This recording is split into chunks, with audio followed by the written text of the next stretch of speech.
Welcome back to the deep dive. Today we are wading into some really complex and frankly highly charged territory in the Horn of Africa. We are. We're looking at the debate around Oromuma, which is the core cultural and political identity of the Oromo people in Ethiopia. And this isn't just a discussion about ancient culture. This is a deep dive into conflict narratives. We're specifically analyzing a really forceful scholarly rebuttal.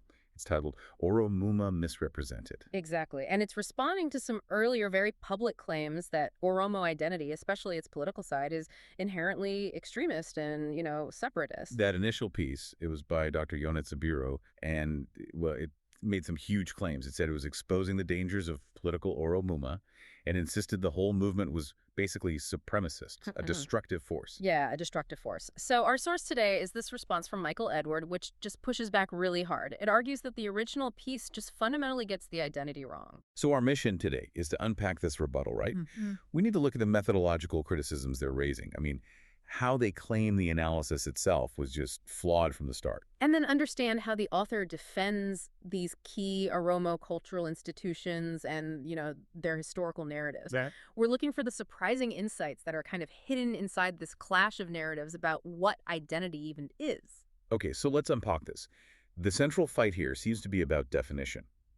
How does a scholar even begin to defend an entire culture, a civilization, against being reduced to what they call a monolithic caricature? Well, that phrase, monolithic caricature, that's crucial. It immediately tells you that the rebuttal's view is that the original work just failed, the basic test of academic rigor.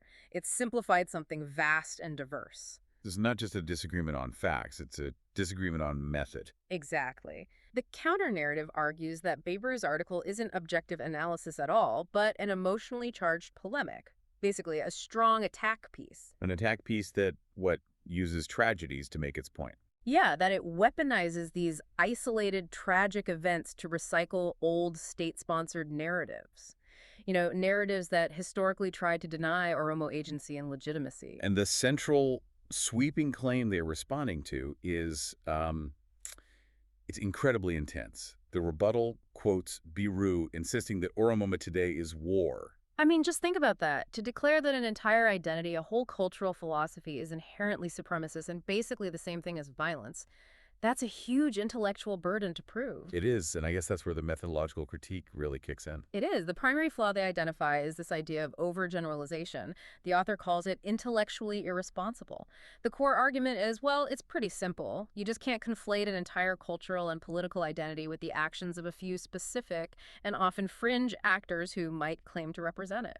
I understand that argument conceptually, but isn't there a risk that by defending Oromoma so broadly, the rebuttal is, in a way, protecting those fringe actors from legitimate critique? That's a great question, and it's one the rebuttal seems to anticipate. It argues that a genuine critique has to isolate the actors and the specific political misdeeds. You can't just collapse the entire ideological framework because of them. So it's about precision. It is. And to show how flawed this reductionist logic is, the source uses some really powerful analogies. Okay, let's break those down, because that's where an academic point like this becomes, instantly understandable. Right. So by the logic used in the original critique, the rebuttal says, we would have to accept that Amhara identity is reducible entirely to the extremism of, say, armed groups like the Fano. Which is an Amhara militia, right? Active in the recent conflicts. No one would say all Amharas are Fano. Exactly. Or, another one they use, that the entire Tigrayan identity is reducible only to the maximalist claims and actions of the TPLF. The Tigray People's Liberation Front. Again, a specific political group with a very specific history. Precisely.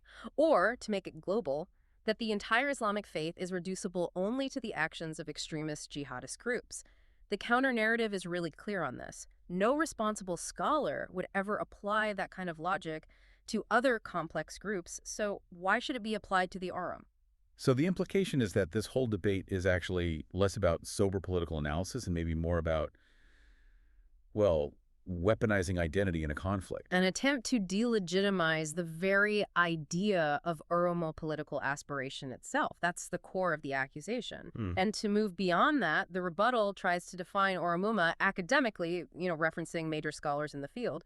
So it's described as a complex process of cultural renaissance, linguistic preservation, decolonization, and political modernization. So it's a political movement, but one that's built on a cultural and historical foundation that predates the modern Ethiopian state. That's the argument. What's fascinating here is this insistence that scholarship has to avoid these reductionist frameworks. And it really does raise an important question for how we discuss political movements globally. Yeah, like when is a critique of a movement actually just a political act to delegitimize an entire group of people? That seems to be the line they're saying the original author crossed. And that leads us right into the second part of the critique, which tackles this argument that Oromo traditions are somehow, fake or invented. Right. The claim was that these key Oromo institutions, like the Gada system, the Wakafana religion, and the Iricha festival, that they were historically localized or fragmented. And therefore, the argument goes, their current pan-Oromo significance must be an invented tradition, something adulterated for political goals. So how does the counter-narrative push back on that? It rejects it completely, saying it's a fundamental misunderstanding of history, of cultural evolution, and even of nation-building itself.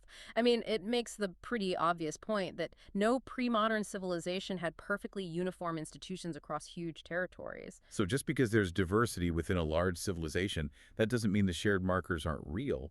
It just means the culture spread and adapted. Correct. The source argues the Oromo world historically spanned this immense distance, so of course you're going to find diversity within it. That's natural, not undermining.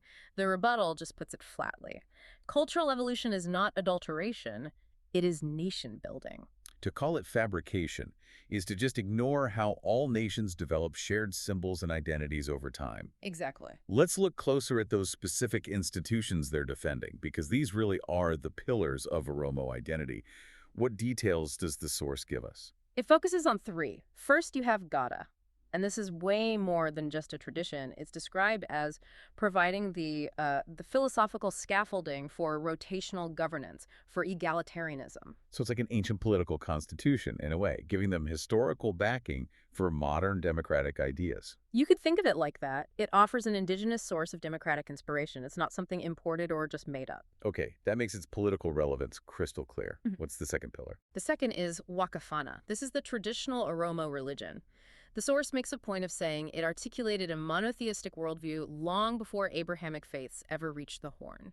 And underscoring that historical depth is, I imagine, really important in pushing back against narratives that try to paint Oromo culture as somehow less developed. Vitally important. And the third one is Iricha, the Thanksgiving ritual. So how do they defend that one against the invented tradition claim? Well, while the festival was historically practiced by certain groups, like the Barana, the source argues its modern form just naturally evolved into a pan-Oromo ritual through, normal national processes. Like urbanization. Urbanization, the development of a national consciousness. People came together and they naturally centralized this shared ritual. It shows an organic cultural unity, not some political fabrication. Here's where it gets really interesting then. They're basically arguing that these systems together offer democratic inspiration and historical legitimacy for Ethiopia's future, not fragmentation. That is the core distinction the rebuttal wants you to grasp. It's about realizing the democratic potential that's already inherent in their own history, not inventing something new just to cause division. So they're reinterpreting deep historical markers for a modern political context. Which, again, they define as the natural process of nation building. Okay, shifting gears a bit. If the first argument was about flawed methodology, and the second was about history, where do they go next? It sounds like it pivots into the ethical use of trauma. It does, yeah.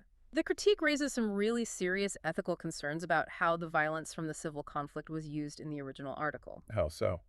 Well, the counter-narrative acknowledges that Biru lists these tragic testimonies of violence, which absolutely demand justice. But the critique frames these atrocities as consequences of Ethiopia's complex, multi-sided civil war, not as something intrinsic to Oromo itself. And the main ethical problem they raise is this idea of selective outrage. Correct. The article details what is just glaringly missing from Biru's narrative. It paints a picture of a deliberately one-sided account that's aimed at delegitimizing only one side. And this missing context includes documented atrocities against Oromo civilians. Yes. Specifically, they cite ignoring mass atrocities in places like Shoa, Shashamani, Arsi, and Bale. And crucially, the source points to mass graves of Oromo victims that were documented by credible bodies. Like who? Like the Ethiopian Human Rights Commission, the EHRC, and Amnesty International, as well as state-led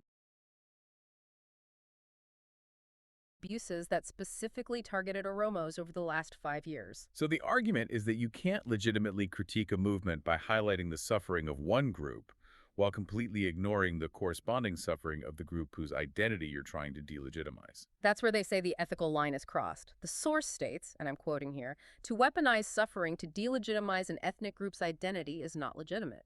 Bureau labels silence complicity, but selective outrage is also complicity. Wow, that's a powerful statement. It raises some profound questions about the responsibility of scholars when they're writing about trauma during an active conflict. The counter-narrative also brings up claims of academic dishonesty, right? About the use of Oromo scholars' own work. Yes, that context was stripped away to make them sound like extremists. The rebuttal claims Biru was academically dishonest by misquoting or stripping context from Oromo intellectuals like Asafa Jalata and Jamechu Magursa, Preventing them as, what, architects of extremism? instead of as scholars who are dealing with historical trauma and cultural revival. Yeah. There's a specific example given about Jawar Muhammad's quote, "I am Oromo before Muslim." On the surface, if you just hear that, it sounds incredibly divisive. It does. But the critique clarifies the context. It argues this was not some theological claim pitting faith against culture, which is how it was framed. So what was it then? It was a purely political statement. It was asserting that Oromo identity, which has been systemically oppressed for so long, deserved equal dignity and representation in Ethiopia. It was pushing back against political exclusion. By stripping that context away, the counter-narrative claims Biru misrepresented these scholars as extremist architects. Let's zoom out to the final section then. The bigger picture of how Oromo identity is seen within Ethiopia. The counter-narrative addresses what it calls the most dangerous myth. The revival of the old imperial trope that Oroma is tearing Ethiopia apart. And if we connect this to the bigger picture, this kind of narrative, it's not new, is it? Not at all. It echoes decades of Ethiopianist rhetoric that has consistently framed any Oromo demand for dignity and equality as an existential threat to the state itself. The counter-narrative wants to replace that fear-based rhetoric with, facts on the ground. And what are those key facts according to the source? What's the alternative vision they present? Okay, so first, they insist Oromo identity is not inherently separatist. The goal is dignity within a shared but reformed state. Second, they highlight that Gadda framework as a source of democratic inspiration that could benefit the whole country. And there was a third point about coexistence. Yes, and it's maybe the most significant.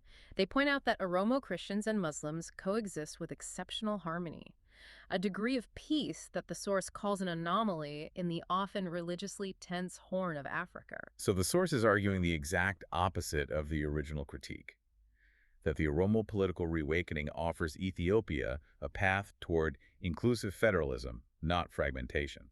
That is the core conclusion. The counter-narrative insists Ethiopia needs reformist narratives, ones that are honest and complex, not polemics disguised as scholarship. It labels the original piece as reactionary, not reformist. Because it fails to humanize all peoples and acknowledge the collective wound. Right. It chooses instead to seek vindication by targeting one group's identity. So this deep dive really gives us a clear framework for what a credible critique of Oromo politics, or really any conflict politics, has to contain, according to the source.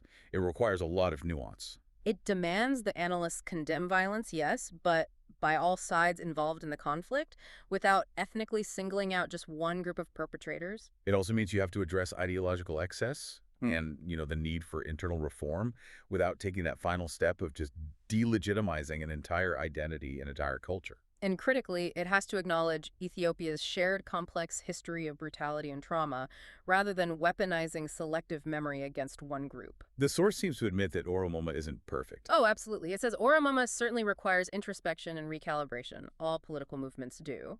But the source argues that an article that inflames rather than illuminates just can't be the basis for national healing or genuine reform. If we connect all this to the bigger picture, the question for us, as learners trying to navigate these global conflict narratives, is this. When we're analyzing a political conflict, how do we distinguish between necessary cultural critique that's aimed at improvement and the cynical political act of just delegitimizing an entire group? We have to constantly check our own sources and really try to look beyond that selective outrage. The battle here, as this whole exchange shows, it's not just over policy or borders. No, it's over who gets to define what is legitimate and what is dangerous in the pursuit of identity and dignity. And that definition has very real-world consequences for peace. So what does this all mean for your understanding of conflict narratives in the Horn of Africa? That is for you to consider until our next deep dive.